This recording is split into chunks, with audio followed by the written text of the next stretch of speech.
Olá, meus amigos, que grande prazer estarmos juntos de novo. Eu sou o Pastor Walter e este é o seu canal O Código.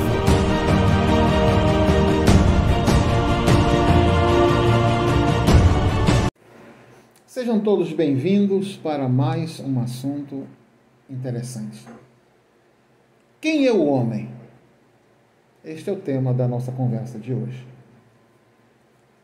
O Salmo número 8 diz o seguinte: Ó Senhor, Senhor nosso, quão admirável é o teu nome em toda a terra.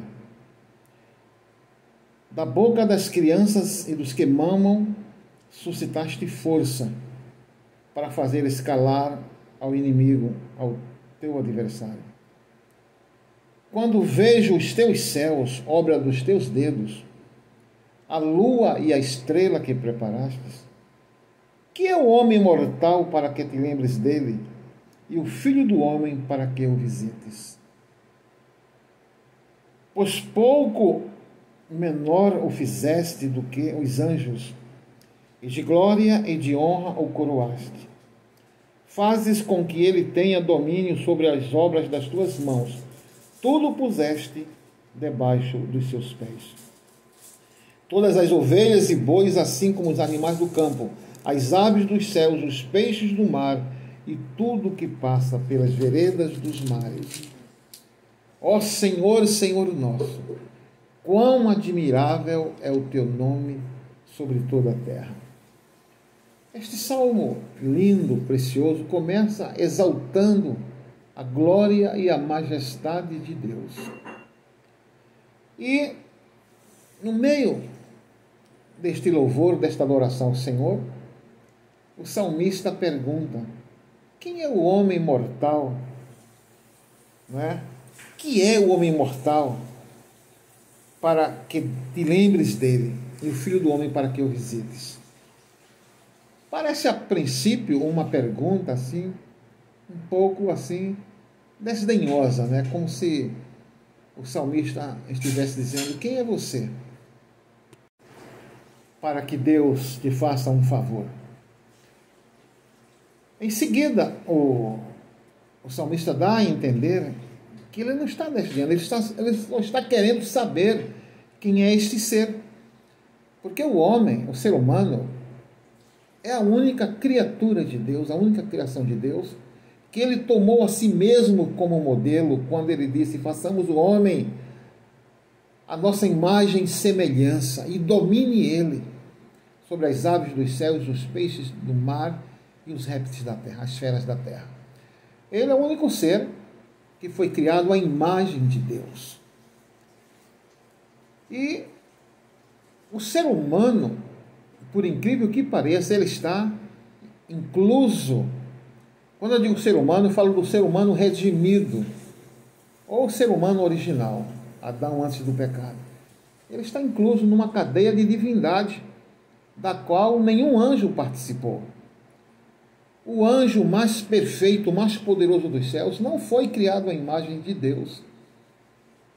Ora, por que Deus criou o homem à sua imagem? Porque ele queria um dominador aqui na terra, quem pudesse chamar de filho, que pudesse compartilhar da sua família, composta do Filho e do Espírito Santo. E agora nós vamos ver que resposta que Deus dá a esta pergunta. Quando o escritor, quando o tradutor da Bíblia diz que Deus fez o homem menor do que os anjos, não está correta esta afirmação.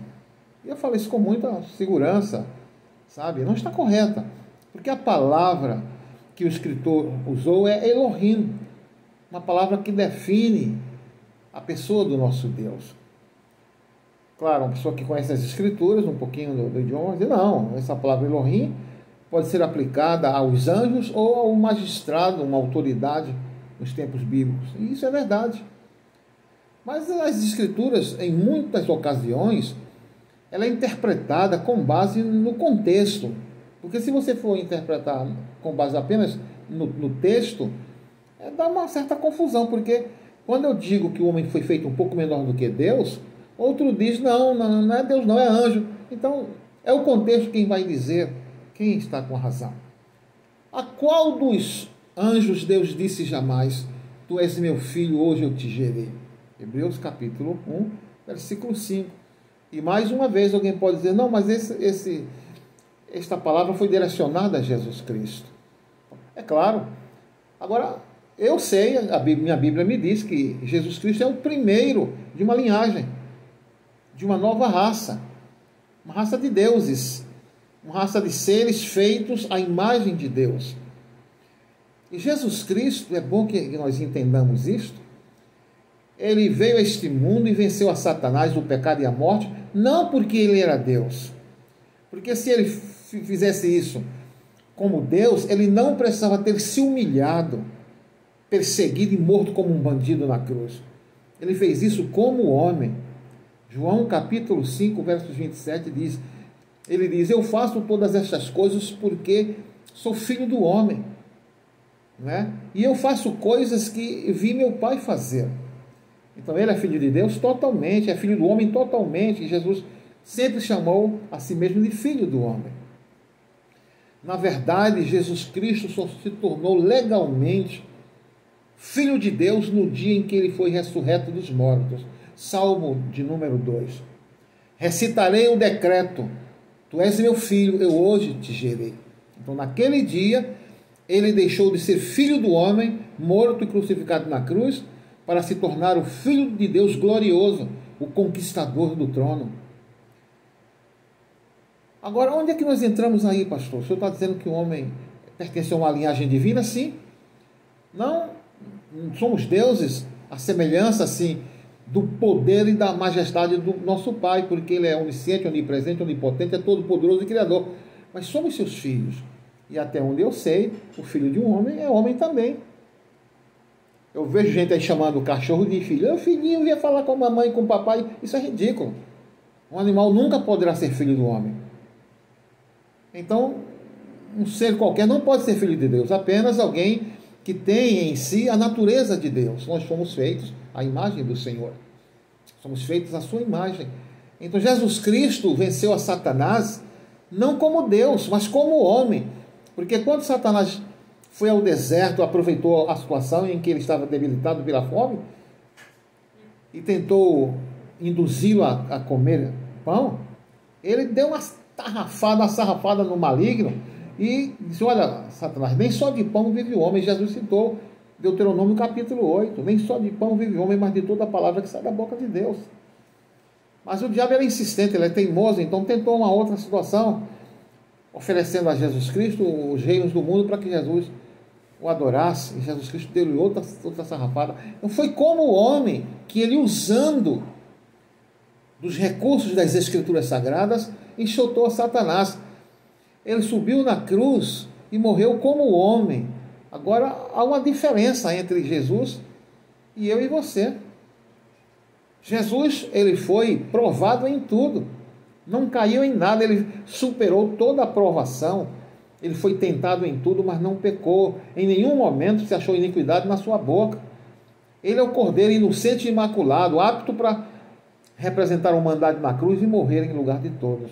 Ora, o amor de Cristo nos constrange, sabendo isto, que se um morreu por todos, logo todos morreram. Então, os que morreram em Cristo e foram crucificados com Ele, receberam a glória de Deus que lhes fora retirada.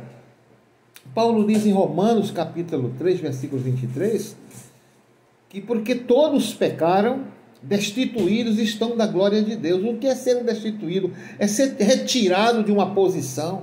Nós fomos retirados de uma posição de glória, quando éramos dominadores do planeta, senhores do planeta, deuses para o resto da criação. Fomos destituídos dessa posição para a posição de escravo, porque quando o homem decidiu desobedecer a Deus e obedecer ao diabo, aconteceu com ele o que está escrito em Romanos capítulo 6, versículo 16. Então, em tudo que o homem obedeceu a Satanás, ele tornou-se escravo de Satanás. Ele foi destituído da condição de dominador para a condição de escravo. Mas ao morrer na cruz por nós, Jesus Cristo não apenas nos redimiu da perdição, da condenação vindoura, mas ele restituiu a nossa condição primitiva. aquele mesmo poder que Adão tinha, agora se manifesta em nós pela fé. Só que em Adão, este poder era uma coisa natural. Aqueles superpoderes que você vê em heróis de quadrinhos, de filmes, os heróis da Marvel, eram os poderes que estavam em Adão. Tem um vídeo do pastor Hugo muito interessante que ele fala dos 21 superpoderes de Jesus. Vai olhar aquilo ali e aprender com aquilo, porque é muito sábio do pastor ter feito uma analogia entre os poderes que há nos super-heróis e os poderes que haviam realmente, em realidade, em Cristo e que também haviam em Adão. Jesus ou melhor, foi como homem, o que nós teríamos sido se Adão não tivesse cometido o pecado de desobedecer ao Senhor. Seres humanos superpoderosos. Jesus era superpoderoso como ser humano, não como Deus. Porque como Deus ele venceria Satanás lá no céu, como ele venceu da primeira vez, quando o diabo se rebelou. Então a Bíblia diz, lá no Salmo 82, vós sois deuses. Inclusive o Senhor Jesus deu uma grande bronca nos fariseus, porque estavam dizendo que ele estava blasfemando por se dizer filho de Deus. E ele disse, olha, bando de ignorantes, está escrito na vossa lei, vós sois deuses, e vocês estão furiosos comigo porque disse sou filho de Deus? É um fato. Agora tem uma advertência muito séria que está no Salmo 82 também, no versículo seguinte, ao versículo 6, que é, todavia, como homens morrereis. Nós não devemos sair por aí arrotando uma divindade que só funciona por fé. Em Adão era natural, mas em nós só funciona por fé. Quer fazer milagres? Quer ser poderoso em Deus? Use a sua fé.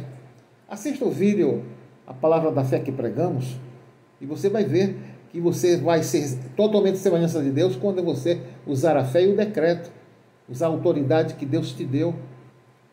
Então, nós somos deuses, sim, em Cristo. Agora, deuses em formação. E essa nossa condição será totalmente definitiva e indestrutível no dia da nossa ressurreição, ao soar da última trombeta, quando os mortos ressuscitarem e nós fomos, os que estivermos vivos, fomos transformados. Nesse dia, nós seremos totalmente a imagem de Cristo, ressurretos, filhos de Deus, legítimos, não apenas adotados, porque nós recebemos o Espírito de adoção quando voltamos para Deus. Mas no dia da ressurreição, seremos introduzidos na divindade, na imortalidade, na incorruptibilidade. Então é verdade. Deus deu a resposta para o salmista. Ele queria saber que ser é este, a quem Deus deu o domínio sobre o mundo espiritual, sobre o mundo físico e sobre o mundo emocional. Era este super-homem com superpoderes que Adão era. Olha o que Paulo diz lá em 2 Timóteo capítulo 1, versículo 7. Porque Deus não nos deu espírito de covardia para vivermos atemorizados, mas espírito de amor, de poder e de domínio próprio. 3 mundos estão aí, onde o homem pode interagir. O homem pode domar uma fera. Uma certa ocasião, o meu amigo, pastor Márcio Pimentel, ele tinha muito medo de cães, ele tinha trauma de infância, e ele gostava muito de sair para um monte de madrugada para orar. Ao voltar do monte, sozinho, a certa ocasião, um cachorro feroz, um Doberman, partiu para cima dele para estraçalhar. Ele tremeu do alto a cabeça, mas imediatamente ele teve um domínio próprio para estender a mão e amarrar aquele cachorro e dizer, sente-se aí. E o cachorro sentou e ele passou e foi embora, e o cachorro não tocou nele. Então, este é o domínio que Deus devolveu para o homem, mas que só é exercido por fé. Não somos Deus só porque somos bonitinhos, não, mas quando usamos as prerrogativas da fé que Deus nos dá. Então, acredite, o homem é muito mais do que pensa. Nunca mais abra a sua boca, você que é crente, que é salvo, que é redimido, para dizer, eu sou um miserável pecador. Não desfaça a obra de Cristo por causa da ignorância. Você é um santo em luta contra o pecado. Você não é mais um miserável pecador, você é um aprendiz de Deus. Eu sou o pastor Walter, este é o canal Colisor, dê o seu like, se inscreva. Eu sou o pastor Walter e este é o seu canal Colisor.